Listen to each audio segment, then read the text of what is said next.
Guys, magluto ako ng pork stick ngayon mga idol. Ito nakamarinate na sa mga idol. Ito yung mga Ricardo. Para mayroon akong... Ayan na guys, half cook muna natin yung pork stick pagluto mga idol.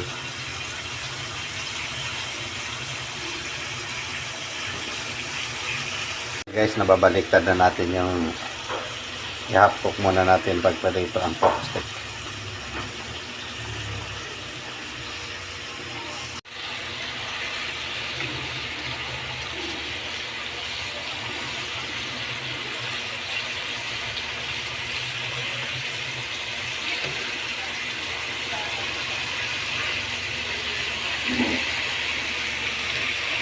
Ito na yung second batch nga salang ko sa pork stick mga idol.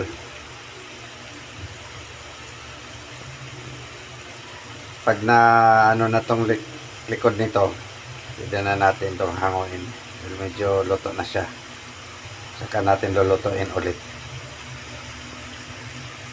Ayan na guys, igisa na natin ang mga Ricardo mga idol para sa pagpipinis ng pagluluto natin ng pork stick.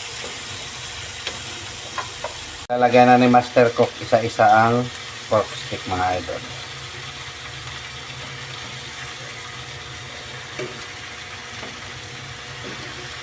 Sarap nito idol, pero ako di ako nakaubos nito ng isang hiwa. Pero pag mga baka to, kaya kong ubusin.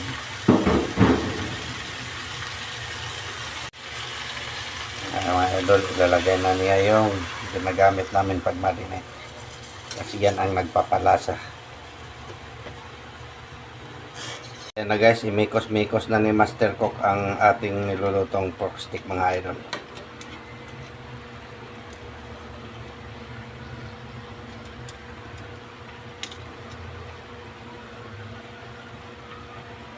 Ayan na guys, malapit na maluto ang ating pork stick mga idol. Ilagay na natin ang sibuyas sa ibabaw mga idol.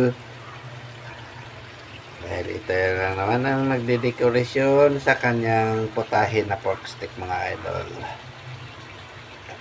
Ito na lang, isang kimbot na lang sa apoy mga idol, maluluto na siya. Ang pork stick natin mga idol. Ito na mga idol ang akin kung putahin mga idol. Yan na mga idol. Masarap to mga idol. Kain na po tayo mga idol. Ito na yung putahe kong pork stick. Luto na siya at masarap to. Yummy yummy to mga idol. Kaya mga idol kung makain ba kayo ng mga ganitong luto. Masarap to mga idol. Ayan na mga idol. Ito na guys, kain na tayo guys. Oh. Luto na yung pork stick ko. Ayan na mga idol. Sa mga hindi high blood pwede ito.